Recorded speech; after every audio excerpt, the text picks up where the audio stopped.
আসসালামু আলাইকুম বন্ধুরা, কেমন আছো? দেখো আজ আমি নিয়েছি বাটা মাছ, সাথে আম, আদা রসুন বাটা, হলুদ গুঁড়ো, পেঁয়াজ কুচি, নুন, লঙ্কা গুঁড়ো আর জিরে ধনে গুঁড়ো।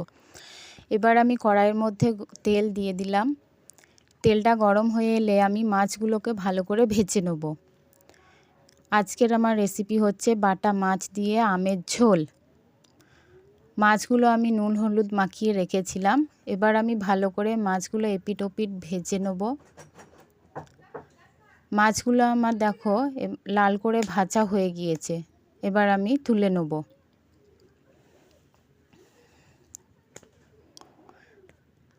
এরপর আমি পেঁয়াজ কুচি আর লঙ্কা পেস্ট করে নেব। গরম তেলের মধ্যে এবার আমি পেঁয়াজ আর লঙ্কার পেস্টটাকে দিয়ে ভালো করে কষবো।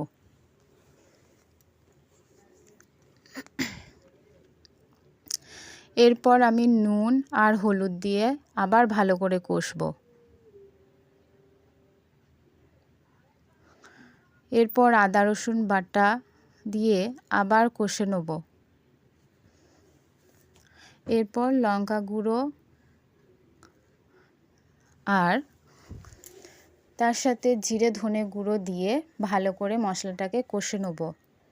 একটু জল দিয়ে আমি মশলাটাকে ভালো করে কষে নেব। দেখো আমার মশলাটা কষে তারপর আমি আমগুলোকে দিয়ে দিয়েছি।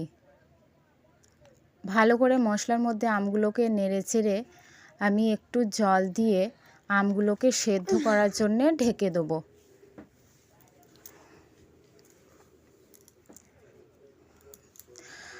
আমার এই ভিডিও ভালো লাগলে সবাই একটু সাবস্ক্রাইব করে দিও, আর তার সাথে লাইক শেয়ার কমেন্ট। এবার আমি মাছগুলোকে ওই আমের ঝোলের মধ্যে দিয়ে দেবো।